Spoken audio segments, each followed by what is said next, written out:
अनुग्रुपद कंज कृपा सिंधु नर रूप हरि महामोहतम कुंजजा सुवचन रवि कर्णिकर सर्ववेदांत सिद्धांत गोचर तम गोचरम गोविंदं परमानंदं सद्गुरं तं प्रणतोज्यं गोविंदं परमानंदं सद्गुरं तं प्रणतोज्यं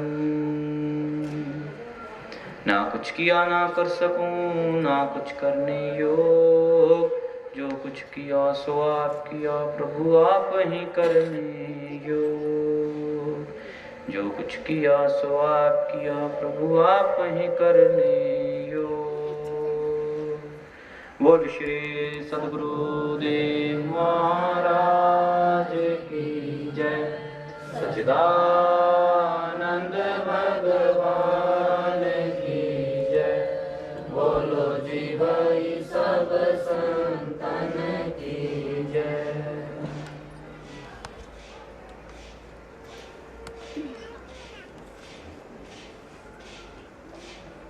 प्रभु प्रेम सज्जनों, महाराज जी के चरणों में बारंबार कोटि कोटि प्रणाम। राम नाम मणि दीपधर जिह देहरी द्वार तुलसी भीतर बाहरे हूँ जो चाह सुजाल। तुलसीदास जी का ये कथन एक बहुत ही गहन अनुभवपूर्ण सत्य को दिखा रहा, जिसमें ये बात समझाने की चेष्टा तो महापुरुषों ने करी। समझाना चाह के परमात्मा नाम की महिमा क्या, ईश्वर के सच्चे नाम की महिमा क्या। राम नाम शब्द से कोई अर्थ ये मत ले लेना कि राम राम कहना या रटना।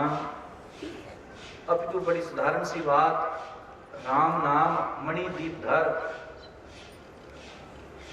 मणि के सदृश है, मणि के बराबर काम करने वाली चीज।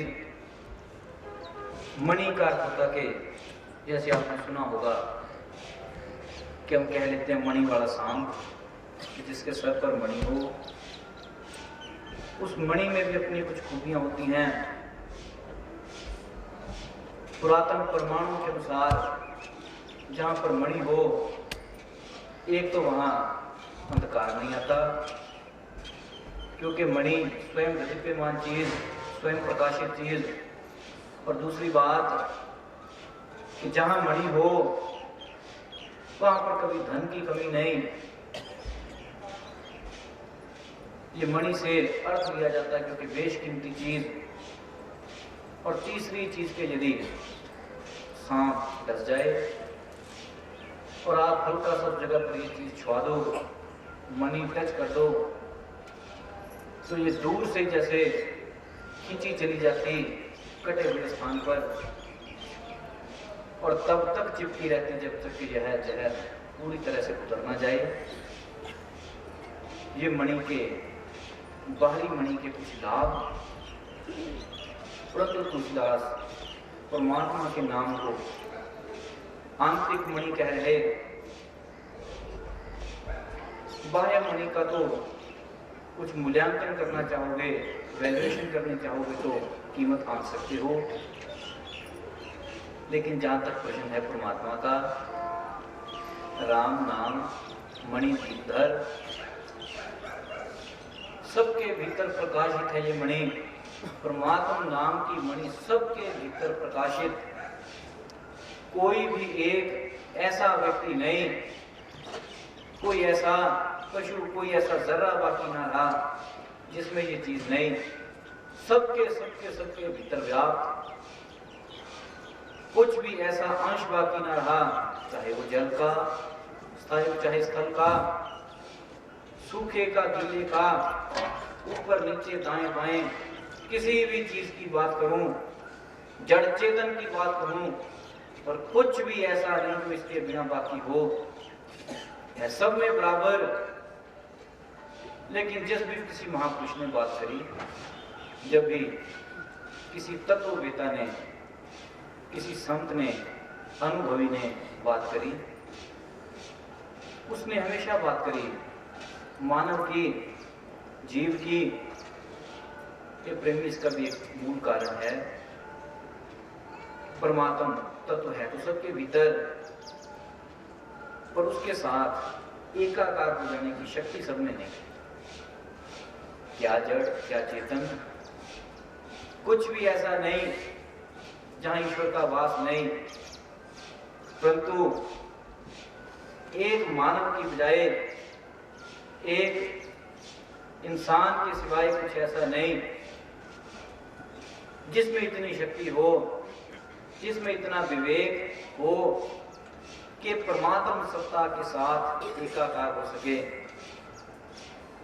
ये शक्ति, ये सामर्थ्य केवल मानव शरीर में संभव। एक जीव का काम, तेरे भीतर बैठे जीव तत्व का काम है कि परमात्मा सत्ता के साथ, परमात्मा के साथ एकाकार हो सके। इसीलिए महापुरुषों ने जब भी बात करी, बात तो समग्र सृष्टि की करी, पर निर्णय दिया मानव शरीर का। राम नाम मणि दीप धर, जीह तेरी द्वार। ए प्रेमी जी अर्थात तेरा भीतरी भाग, तेरा जैविक भाव करके कहूं, जीवात्म भाव, जहां पर चलकर तुमने एकाग्र होना। देहरी कहते दहलीज को, पंजाबी भाषा में कहते थे सरदल। दहलीज अर्थात ना अंदर ना बाहर, बिल्कुल दरवाजे के बीचों बीच।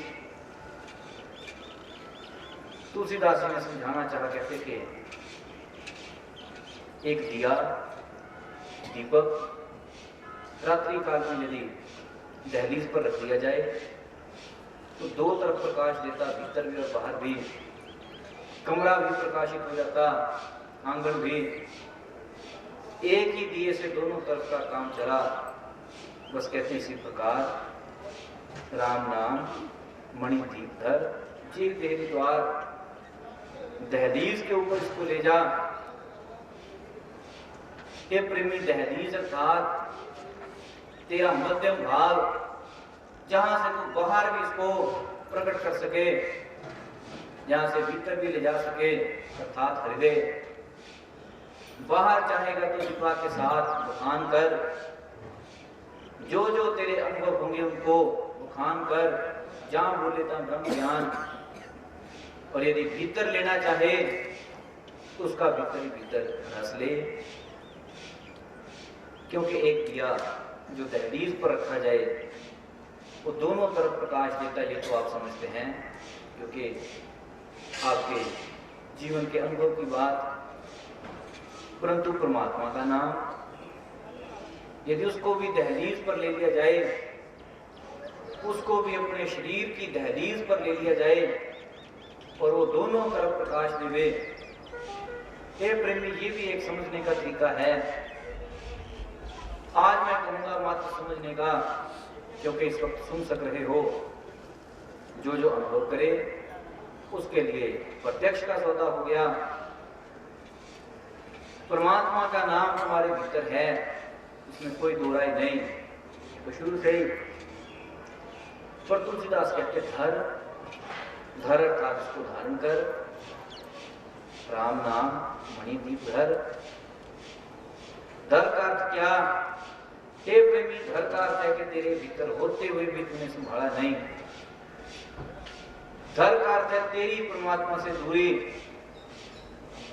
तुलसीदास आज्ञावाचक शब्द कह रहे, कि तुझे आज्ञा दे रहे, आदेश दे रहे कि धारण कर। यदि नहीं करेगा तो अंधकार में है, यदि नहीं करेगा अंधेरे में है। ये प्रेमी कहेगा दुखों का किसी स्थिति में भी, किसी समय में भी दुखों में कमी नहीं, किसी स्थिति में दुखों की कमी नहीं। दुख सदैव है ही। या ये समझ ले कि तेरा इस संसार में होना ही सबसे बड़ा दुख है।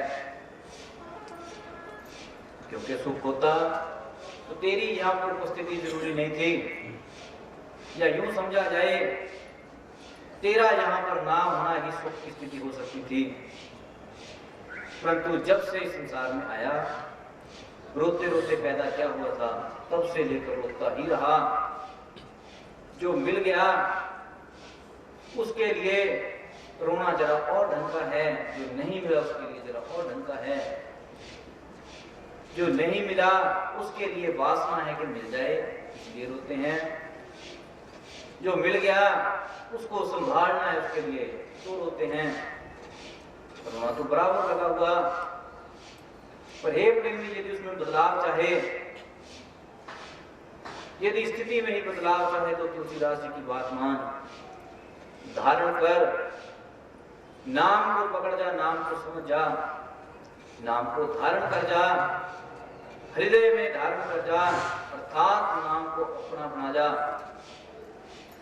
क्योंकि जितने भी महापुरुषों ने बात कही, महापुरुषों की तो क्या ही कहूं। हम कवियों ने भी जब कभी कविताएं लिखी तो एक बात उसमें अवश्य लिखते हैं, सीधे या सीधे तौर पर एक बात कह देते हैं। कहते कि हमने जो भी लिखा, जो गाया, दिलो जान से गाया, पूरे दिल से। ये प्रेमी कभी किसी ने ना कह दिया हमने पूरी जीभ से गाया, हमने पूरे पेट से गाया, पर ये कहा कि हमने पूरे दिल से गाया। दिल से कहा क्या है, जो चीज तेरी अपनी हो गई, जिस चीज को तो अपना बना गया, बेशक हृदय तेरा है, और जो कुछ उसमें समाया वो तेरा नहीं। उसमें समाएगा ही वो जिसको तूने महत्व दिया। है हृदय तेरा, पर इसमें सारे नहीं बस जाते। ऊपर से चाहे किसी के साथ अच्छा व्यवहार करे अथवा बुरा करे, परंतु जैसा हृदय से करता है वो तेरा वास्तविक व्यवहार बना जाता। निद्रा में तुझे स्वप्न भी उसी प्रकार के आते हैं। यदि किसी के साथ दुश्मनी है, बाहर दुश्मनी का बर्तावा कर सकता है, दिखावा कर सकता है, नकल कर सकता है, दुश्मन को हंसकर बुलाएगा, उसके साथ बातचीत हंसकर करेगा। परंतु निद्रा में जो स्वप्न आया उसमें दुश्मनी प्रकट हो गई, झगड़ेगा, कुछ ऐसा वातावरण सोचेगा कि आज मैंने स्वप्न में उसको मार ही दिया। कारण कि स्वप्न है तेरे हृदय का प्रत्यक्ष भाव, तेरे हृदय की तस्वीरें जो जो की। यदि कोई व्यक्ति निद्रा के समय में, सोते समय कुछ आग की, भूतों की, सांपों की चर्चा करता सोए, तकरीबन स्वप्न में उधर के बजाते। कहने का भाव उन्होंने जिधर को हृदय दिया, जिस भी बात को हृदय में बसाया, वही बात तेरा अपना आपा हो गई, तेरा भाव हो गया। इसीलिए जब संतों महापुरुषों ने नाम की महिमा गाई तो एक बात कही कि हे प्रभु, तो किसी प्रकार हमारे हृदय में बस। ये प्रेमी, ये हृदय में बसाना प्रार्थना भी है, हृदय में बस जाना वास्तविकता भी है। जब तक हृदय में नहीं, तब तक ऊपर से चाहे तो कितना भारी ज्ञानी कहलाए, ध्यान रखना झगड़े चलते ही रहेंगे। कहने को सत्संगी कहलाए, उपदेशी कहलाए, दुख बरकरार, झगड़े बरकरार हैं। जब नाम हृदय में प्रवेश करे, ये प्रेमी पलटना तो तभी होता। इसीलिए किसी तत्ववेता महापुरुष के वचन हैं, जब से नाम हृदय धरा भया पाप का नाश। जब से हृदय धरा, तेरी काया में व्याप्त है, इसका कोई ज्यादा महत्व नहीं, ये तो युगान युग से चलता रहा। जब से तेरा निर्माण है तब से नाम तेरे साथ ही है, क्योंकि नाम ना होता तो तेरी एक्सिस्टेंस, तेरी स्थिति ना हो पाती। आज तेरी स्थिति है, आज तुम बैठे हो, खाते पीते बोलते हो, ये सिर्फ इसलिए क्योंकि तुम्हारे भीतर परमात्मा तत्व है। मात्र उसी के कारण यदि वो हस्ती शक्ति भीतर से उड़ जाए तो हे प्रेमी, एक क्षण में मुर्दा है, ढेर है, राख की ढेरी है। तेरे भीतर तो नाम चिरकाल से है और इसका कोई ज्यादा मतलब नहीं। शास्त्र का वचन है, जब से नाम हृदय धरा। हे प्रेमी, नाम अपना प्रभाव दिखाता जब हृदय में आ जाए। काया में है, कोई खास प्रभाव नहीं। एक तार जिसके आगे कोई अप्लायंस ना लगा हो, उसमें करंट है नहीं है एक बराबर चलेगा। एक साइड से उसको करंट दे भी दो तब भी कोई खास फर्क नहीं, ना दो तब भी वैसी है। पर जैसे उसके आगे कोई संसाधन लगे, कोई अप्लायंस लगाओ, उसी क्षण अपना प्रभाव दिखाता। इसी प्रकार तेरे भीतर नाम है, इसका कोई खास मूल नहीं। तुझे पता लग जाए ना पता लग जाए एक बराबर ही है। पर जिस क्षण नाम हृदय में प्रवेश कर जाए, हे प्रेमी, उसके बाद घटना घटती है ज्ञान की। उससे पहले के जितने भी ज्ञान हैं वो सारे अज्ञानता से सने हुए। उससे पहले के जितने भी ज्ञान हैं वो संभवतः महा अज्ञान की अवस्था है। एक तो जिस सज्जन को कोई जानकारी किसी महापुरुष ने नहीं दी, उसको तो ये सारा जीवन भेद या भ्रम कह लो रह जाता कि मैं अज्ञानी हूं। पर जिसको महापुरुष ने मार्ग तो पकड़ाया कि चल, परंतु जीव ना चला और ना चलने की बजाय साथ ही साथ ये भी ले बैठा कि मुझे तो ज्ञान हो गया। तो हे प्रेमी, ये तो महा अज्ञानता आ गई। और इस समय संसार में इतने साधारण अज्ञानी ना होंगे जितने महाअज्ञानी हैं, क्योंकि भ्रम एक पैदा हो गया कि हमें ज्ञान हो गया, हमें गुरु जी ने ज्ञान कराया, हमें उनके शिष्य ने ज्ञान कराया, हमें इसने कराया उसने कराया। एक सहज भ्रम आ गया कि ज्ञान हो गया। पर हे प्रेमी, ध्यान रखना, ज्ञान कभी कोई करवाता नहीं। ज्ञान घटना है, ज्ञान कभी सिखाया नहीं जाता।